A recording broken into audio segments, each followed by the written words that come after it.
Welcome to this edition of Peak Performers Podcast with your host, Thor Conklin. Thor will be sharing the necessary tools, strategies, and psychology you'll need to become a peak performer in any area of your life or business.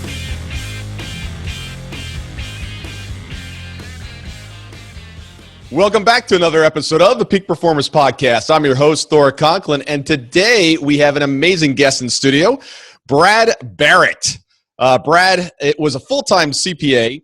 He retired to complete financial independence by age 35 through diligent savings and investing.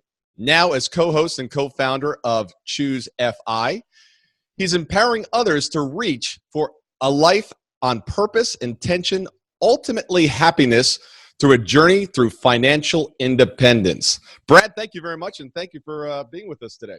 Yeah, I'm excited, Thor. This should be a blast. You know, we were talking just a little bit beforehand and going through your bio and everything. You know, look, it's pretty simple, right?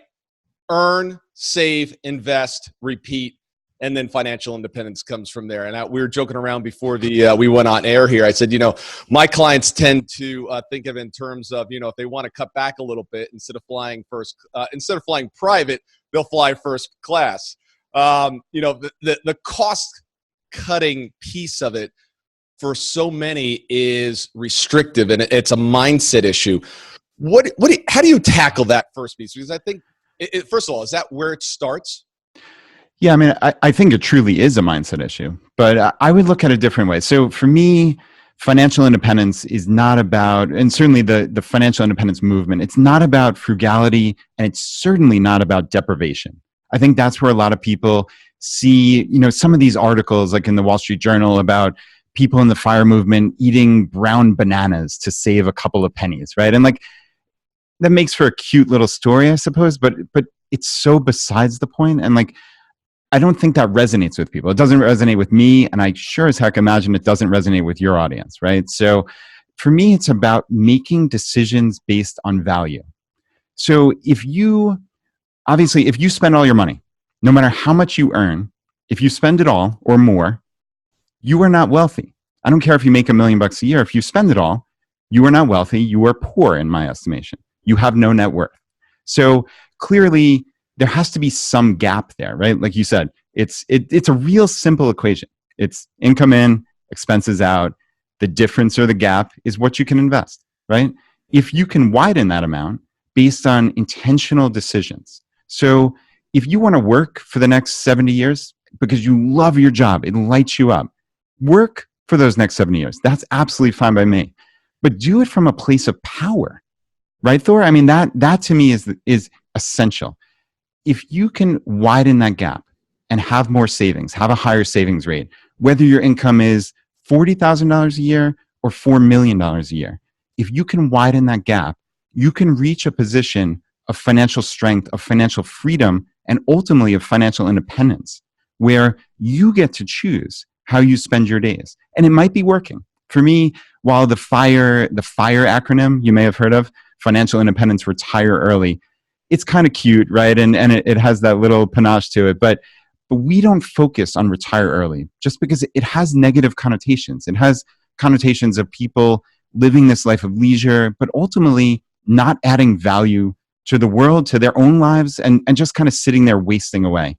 I don't see that at all. To me, it's about financial independence and making decisions of your most valuable resource, your time, based on what you want to get out of life. And I think that is the ultimate power. Yeah, you know, it's interesting because I actually was just recently hired by a client, very wealthy individual, is making a transition from owning several businesses into what he called retirement, or kind of the next chapter. And really the hang up was identity. You know, he saw himself as an entrepreneur. He saw himself as a provider and someone that made things and grew things. He never had to work another day in his life. He didn't have to do that for the last 20 years. He doesn't spend anywhere close to what he makes. Actually, he lives just off the interest, quite frankly. But it was so wrapped up in his identity that that's who he was. And he just couldn't get over that next hurdle or to that next chapter because he felt like he was losing a part of him. Do you see that? Yeah, I mean, I see that as a potential hurdle. But I don't think he has to lose that part of him, right? Like if he wants to continue, there's got to be some way. Maybe he can be an advisor, right? Or just do something a couple hours a week. Like you don't need, it doesn't have to be this artificial break. I think so many of us have this absurd archetype of what retirement is. And like, if you're not doing exactly that, if you're not sitting on a beach sipping pina coladas, like you're not retired. Like, I don't know. I reject that, Thor. I don't think that's the construct we should be working with, frankly. Like if he gets value and adds value by spending his time either creating his own businesses or helping others, do it for every day you're alive. I think so. Like, I hope this is coming through clear that how I view financial independence, and certainly the financial independence movement, it's not about deprivation. It's not about retiring and running away from something. Oh, I hate my life. I need to run away from this. It's running towards something that you want to do with your precious years and decades, right? Like if we're lucky, we get 8 or 9 decades on this planet, if we're lucky. And why would you waste them? For so many people, maybe not your clients, right? Like maybe not ultra high performance, but for so many people, they are living that hamster wheel existence where they're going to work just to afford the house and the car payments that they don't get to enjoy because they're working all the time, right? Like it's the most absurd existence you could imagine. If you could just, right? Yeah, and it doesn't change with my clients either. I mean, they're just bigger houses, right? But they're never there. You know, it's the same thing. Just the toys have just gotten more expensive. You know, it reminded me of a story when we first started this. When I got down to Atlanta, we both were talking that we grew up in the New York area. And when I got down here, I was only supposed to be down here for a 2-year stay. Private equity firm had bought a company that they needed my help in. So I came down here and I was reporting to director of purchasing, $1 billion organization, $1 billion worth of purchasing a year. And I'll never forget the first kind of summit that they had. And everyone's up there saying, I'm going to save 3% in this and 5% in this. And these numbers are huge, right? When you save, a couple $1 million. Yeah. And I never forget, he stood up and he goes, what if we just don't buy the stuff? He goes, we can sit here all day and try to figure out some strategies on how not to do it. But he goes, why don't we just not spend money on the stuff that doesn't matter and redirect those resources into the areas that do matter? And I've never forgotten that lesson, that there's so much that we end up consuming or buying or using our capital for. And a week later, it just doesn't matter. Where if it was rediverted to something that really lit us up, that it's so much more important. Yeah, no, that's exactly right. And I mean, on the micro level in my own life, like you said, I'm from Long Island, New York.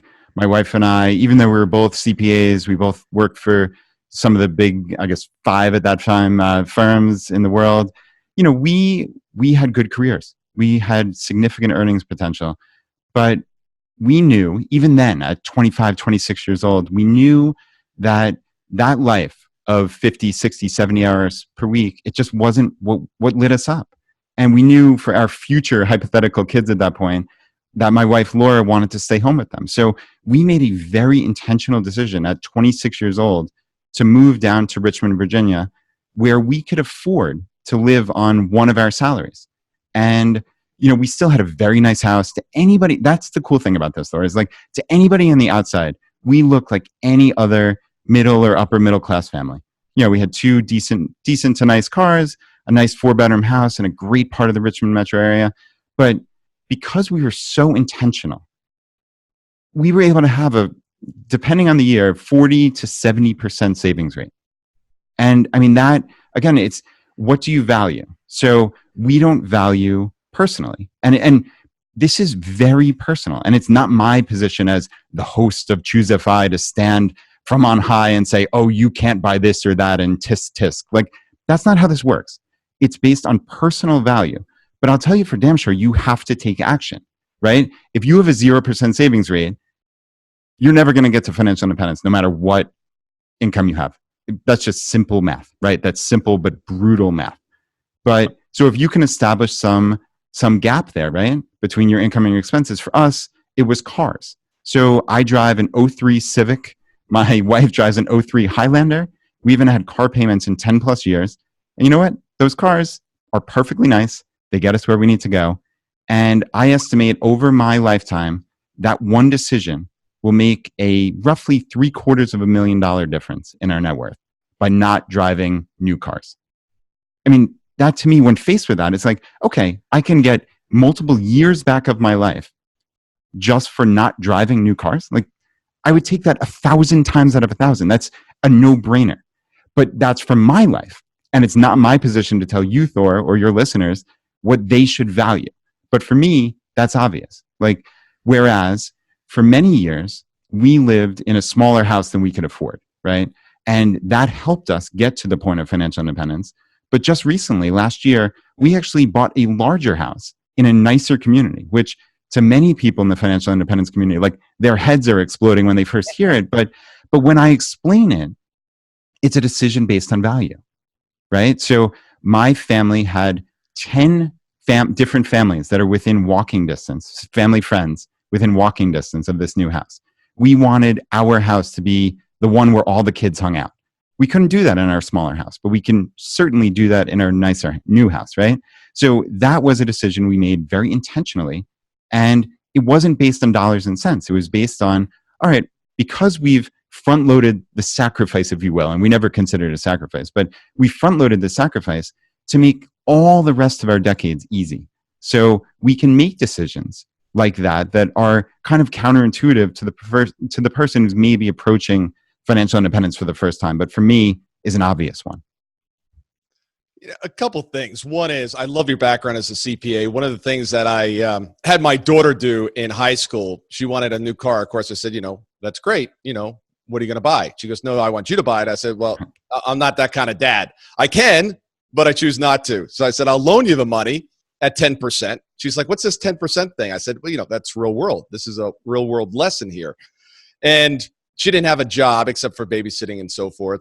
And I said, here's your job. You're going to give me a P&L and balance sheet at the end of the month, every single month, for all your babysitting money and everything else. If you do that, I'll give you $200 a month salary. And of course, your car payment is going to be $200 a month.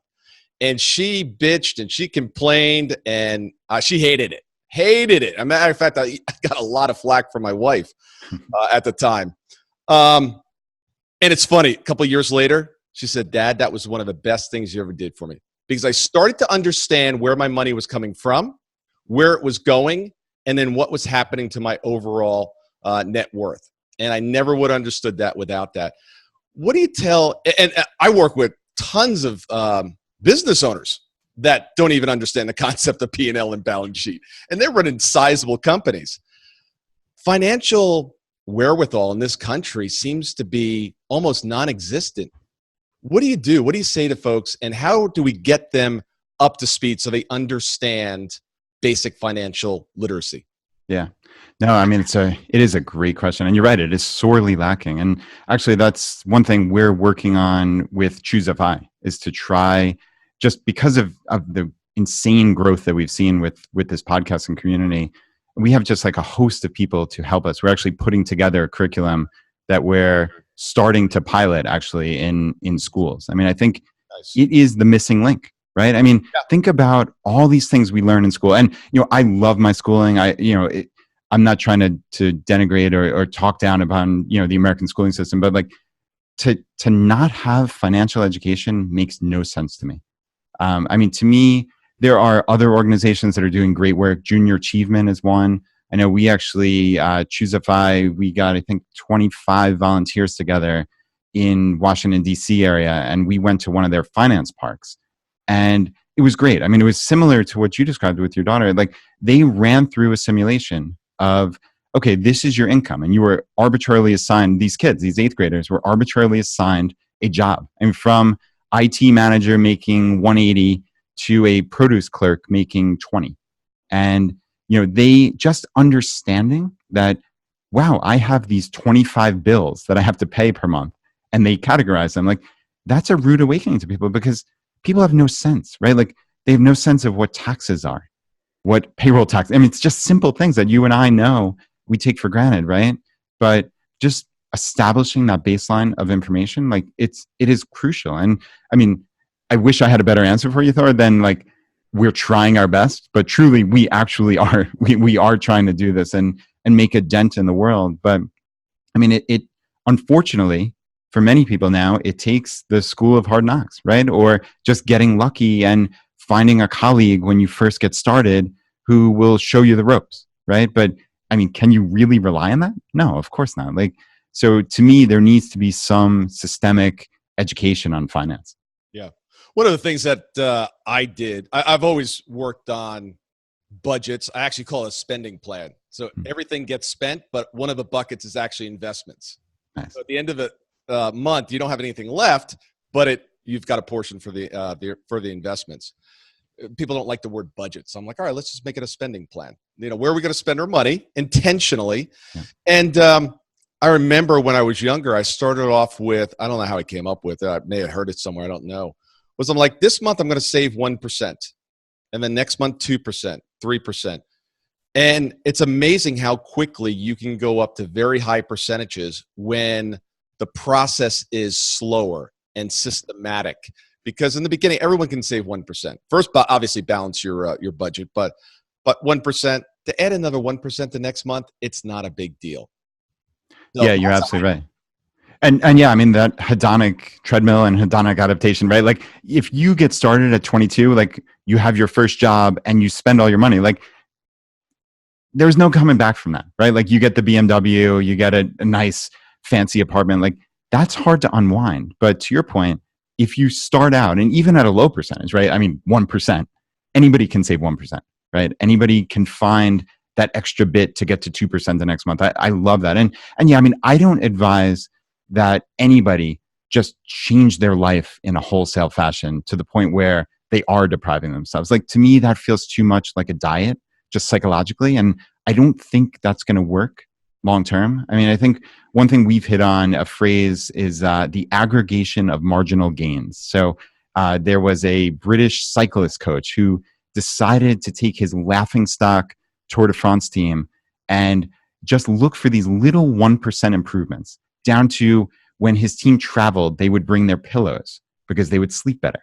And little things like that. If you look for those little improvements in your life, and that is the aggregation of marginal gains, like it's going to compound to an amazing amount. And I think that works with your finances too. Like if you can make these little changes where you're not depriving yourself. Again, like if you say, oh, I'm going to go from this nice 4-bedroom house to a 1-bedroom studio with my family, like you're going to have a pretty miserable family, right? Like that's kind of obvious. But if you can make a decision to, okay, I want to do this. I value getting some of my years back, right? So again, that's the starting point, because it can't just be from deprivation. It has to be from, what am I looking for? What am I getting out of this? So for us, cooking at home is one of the most obvious ones. We probably save well over $1,000 a month as compared to our friends and family who just live in the neighborhood, because we're intentional about it. My wife loves to cook, and she finds these particular recipes that she know, A, we're going to love,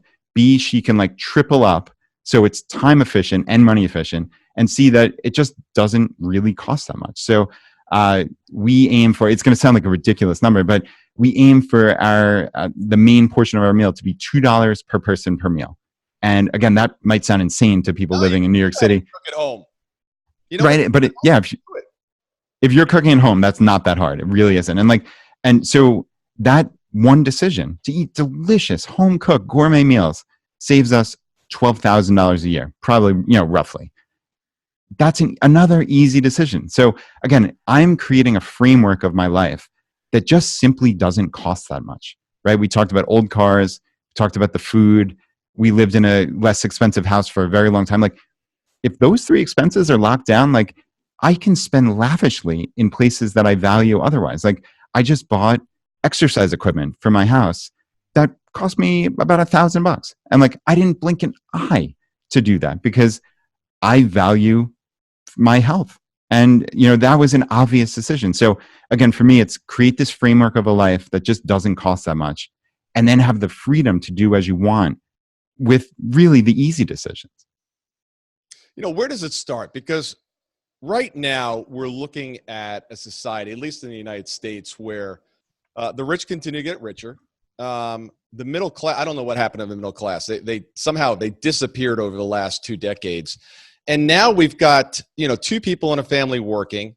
In many cases, we're approaching $75,000, $80,000 in income, and they're just getting by. Obviously, in some cases, the expenses are too high. But what do you tell a couple out there that really wants to get their financial house in order? Where do you start, and do you have any resources at ChooseFI? Yeah. I mean, I think the first place to start is just get a sense of where you are.